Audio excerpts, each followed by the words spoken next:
Bien, entonces vamos a meterle un poquito de pata, ya casi la una.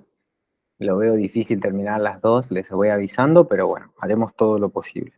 Entonces, acercamiento terapéutico, aplicando el método, bueno, lo pueden ver paso a paso en el manual que les vamos a compartir en los siguientes días. Y básicamente lo que nos vamos a dedicar acá era lo que les propuse al principio, es el desarrollo personal, ¿sí? Aplicando el método.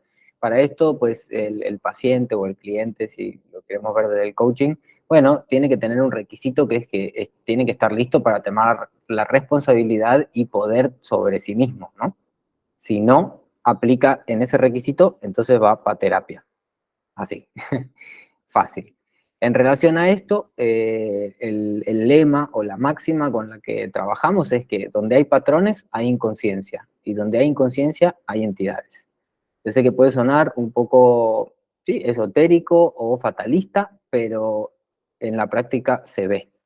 Y de un proceso de ampliar la conciencia, pues nos vamos a ir limpiando de la carga de las entidades y de la inconsciencia y vamos a ir ampliando la conciencia. Sí, a ver, perdón que alguien aquí me escribió algo.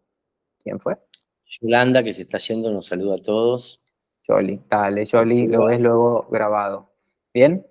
Eh, Aquí tenemos una aportación de Mauro respecto del despertar espiritual. Ya no me acuerdo qué ibas a decir aquí, creo que ya lo has dicho Sí, en las otras, me pero acuerdo igual bien breve. Y esto es lo de experiencia la clínica, esfera, ¿no? ¿no? Ah, Esto es experiencia que son estados en donde se mezcla procesos psicoespirituales con procesos que son pura patología de la neurosis y mucho de la psicosis. Tanto esto que habla Juan, lo de entidades, ese tema, energías, entidades, que es un tema pues, esotérico, no científico, saben que todavía no se pudo comprobar científicamente que exista ningún fantasma ni ninguna entidad. O sea, no hay tecnología para medir nada y confirmar nada vinculado a eso. Entonces, pues eso es importante, porque estamos desde una también metodología científica, saber que por lo menos no hay tecnología para poder confirmar nada, así que esto pues no hay ninguna confirmación. Algunos nos tocó ver, por ejemplo, hoy justo a la mañana de casualidad estaba mirando, me gusta mucho Juan, de Planeta Juan, y lo vi que estaba en Venezuela, se metió en un ritual de santería venezolana, de hace mucho tengo afinidad por estas cosas, y me tocó ver de cerca muchas cosas de estas. Y les puedo asegurar que suceden procesos así, en donde uno puede observar, además de la energía del alma y del ego de la persona, presencias foráneas a ese rayo egoico que te expresa alma-personalidad. Energía que, no sé, podríamos tomarlo como algún tipo de entidades o como cosa por el estilo. En este tipo de rituales se puede ver, es muy, muy sorprendente verlo. A nosotros nos tocó verlo muy de cerca durante mi formación en psicología con atención de psicosis. Nos tocó ver, hay dos hospitales grandes en Argentina, uno de ellos es el más grande de Latinoamérica, monovalente en psiquiatría, que es el Hospital Borda, después está el Moyano de Mujeres. Y a partir de una psiquiatra que derivó a una persona, me la derivó a mí porque vio que, además de la psicosis, que tenía una esquizofrenia fuerte, con 20 años de medicación, además de eso observó que había otro tipo de cosas, como por ejemplo, que salían ampollas en la piel, en la espalda, lesiones en lugares donde ella no podía acceder ella misma con sus manos, fenomenología rara, y también otros fenómenos como que se daban vuelta a los ojos, le quedaban totalmente negros o totalmente blancos, y también hablar con voz de hombre, voz grave o en otros idiomas. Para que tengan una idea, así tipo el exorcista, así tipo el exorcista. Se las hago corta, esta persona terminó viviendo un proceso muy semejante a lo que podríamos llamar un exorcismo, con un obispo exorcista, al que tuve la oportunidad luego de conocer muy bien, y nos formamos con mi compañera Marina 6 meses con ese obispo, eh, en temas de asistentes de exorcismos.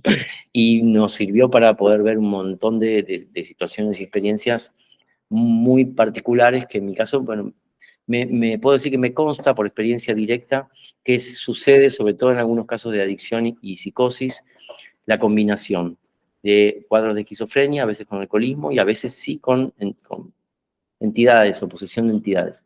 Las entidades, así brevemente, las hay obsesoras, que lo que se traducen es en pensamientos que se imponen contra la voluntad de la persona. A veces se perciben como voces dentro de la mente, otras como voces fuera de la mente, como si alguien literal hablara afuera.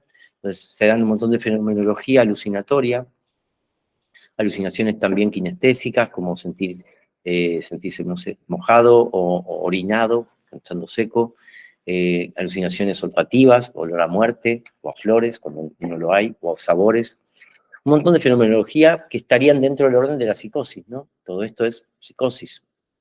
En la neurosis el síntoma vuelve, o lo reprimido vuelve como síntoma, como un síntoma simbólico, lo reprimido. En la psicosis lo reprimido vuelve como alucinación.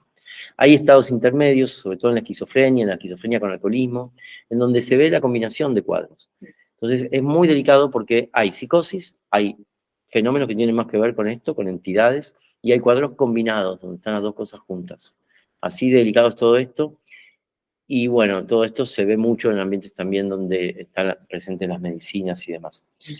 Otros fenómenos en donde se combinan cuestiones que tienen más que ver con el ámbito espiritual, con cuestiones psicológicas, son los procesos que se dan en ciertos momentos del despertar espiritual. Despertar espiritual, me refiero, es un proceso que vive, otra vez, la esencia, lo vive el alma, el despertar espiritual. Y ese despertar produce una resonancia, un eco en el ego, en la personalidad, que va pasando por crisis de reajuste, una vez que eso pasa.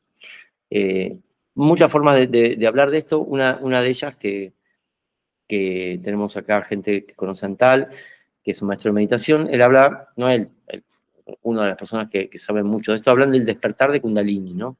Siendo Kundalini una energía espiritual latente que está dormida, dicen en el chakra básico. Cuando eso se despierta es una energía muy potente que empieza a activar todas las chakras y todo, digamos, el potencial oculto del cerebro, vamos a decir. Y ese despertar produce una desregulación en las hormonas y en las glándulas, en todas las que son hiper. Entonces, en muchos casos donde lo que se da, vamos a decir, es un despertar espiritual, la persona empieza a entrar en estados de nivel de conciencia supraconsciente, todo eso a la personalidad le produce un montón de ajustes y reajustes. Entonces, hay varios de procesos que pueden parecer una psicosis, o un cuadro donde la persona de pronto escucha voces también, y no es psicosis, sino que son cuadros más vinculados al despertar espiritual. En esos casos se ve una forma fácil de diferenciar una cosa de otra, es la creatividad y la belleza. En los procesos donde los fenómenos son propios del despertar espiritual y del contacto con mundos sutiles y del germen del desarrollo de las facultades sutiles de conciencia, tenemos órganos de percepción sutiles que se van desarrollando, entonces nos permiten entrar en contacto con realidades más sutiles que la física. Cuando hay ese tipo de fenomenología y es verdaderamente espiritual, siempre es bella, siempre es original, siempre es creativa, nunca ata a la persona a nada, siempre libera y sana. Cuando no, es enfermedad, es patología o es entidad, o es lado oscuro, es bicho, como decimos. Y estas cosas como las brujas, no creemos en eso, pero que las hay, las hay. De verdad que se observan fenomenologías de esta naturaleza y en eso la medicina resulta muy potente, muy exorcística y hay que manejarla con cuidado. Entonces, pues siempre igual que se vean fenómenos de este tipo y que uno sospeche si está frente a una psicosis o frente a alguien que se despertó Kundalini, vamos a decir. O cuando uno sospeche que hay entidad y todo, pues si se sabe, adelante, y si no, pedir apoyo, pedir asesoramiento. Sí, nomás quiero aclarar aquí la diferencia entre entidad y posesión. Creo que el cuadro que vos estabas describiendo en el ejemplo va más hacia cuando hay una posesión, ¿sí? Aquí a lo que refiere es que en el patrón ya de conducta, de pensamiento, de acción, de sentimiento, ¿sí? Todo ese tipo de patrón está conectado a algo, una raíz energética, un contexto energético que se alimenta de eso. Solamente eso, no hay posesión sobre el cuerpo físico, no se trata de exorcismo, estamos refiriéndonos a cosas diferentes. Igual suma y Claro. obviamente aporta. Ese tipo de entidades que está mencionando Juan, por ejemplo, son muy frecuentes de ver vinculadas a adicciones. Cuando hay una adicción muy marcada, especialmente alcohol, cocaína y los estimulantes como las anfetaminas, se dan que están este tipo de entidades que lo que generan es ansiedad, miedo, a veces, sobre todo esas dos, ansiedad y miedo, es un miedo que no se sabe de dónde, un terror que hiere el alma, o compulsión, tendencia a actitudes compulsivas de consumo, y también hay otras que son más bien como erotizantes, son como obsesoras a nivel como una sexualidad bien instintiva y baja, y llevan a la gente a pornografía o a una descarga bien mecánica, bien instintiva y bien básica. Y pues en todo ese tipo de situaciones también se da mucho presencia de este tipo de energías de baja vibración. Totalmente. Bien, entonces la propuesta de desarrollo personal nos plantea direcciones muy claras, ¿sí? Esto es un camino de una dirección. Del sufrimiento al no sufrimiento, ¿sí? Ya sacamos la cabeza del agua, cambia la historia completamente que cuando estamos o a punto de ahogarnos o debajo del agua, ¿sí? Entonces, ir del sufrimiento, reconocerlo, aceptarlo, etcétera, todo lo que dijimos, los 4 pasos, los 5 pasos de admitirlo, a cambiarlo, ¿sí? Eso nos va a llevar de un estado de sufrimiento a un estado de no sufrimiento. Esa es la clave, ¿sí? Hacia allá vamos. De la supervivencia a la superabundancia, ¿sí? Estos son dos conceptos que ya hilamos en los módulos anteriores, y cuando nos referimos a superabundancia, pues no nos referimos solamente a lo financiero, ¿sí? También, porque es una expresión más, pero también vitamínica, ¿sí? De lo que hablamos de megadosis en el módulo 3, energética, ¿sí? Justamente la etapa 3, la etapa conectiva, y afectiva, ¿sí? Que al final es el logro máximo, ¿no? Llegar a un estado de amor pleno, eh, de cardio, ¿sí? Un estado de amor donde se activa el cardíaco, ¿sí? Lo que decíamos hace un momento. Crecimiento en poder personal, en amor y en conciencia, los 3 rayos que ya refirió Mauro. Y es un camino de libertad práctica, ¿sí? No se trata de ser eruditos de medicina transformativa o de conocer toda la teoría y el método y hablarlo y qué bonito floro, está bien, qué bueno, pero si no lleva un aprendizaje aplicable, práctico, experimental, si nomás lo dejamos en algo mental, pues no sirve. Entonces, la propuesta es llevar a anclarlo, ¿sí? A ejecutarlo, ¿sí?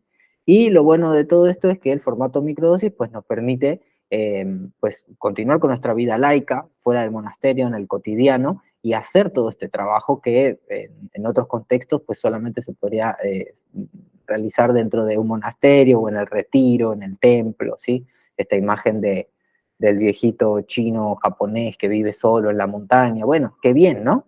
Digo, alguien por ahí ese es su camino, pero los que tenemos hijos, familia, en fin, cuestiones que atender, bueno, sí, nos ocupamos de eso, pero también tenemos la oportunidad de hacer un camino celeste, un proyecto de vida, una realidad diseñada desde el corazón, ¿no? Todo esto es posible.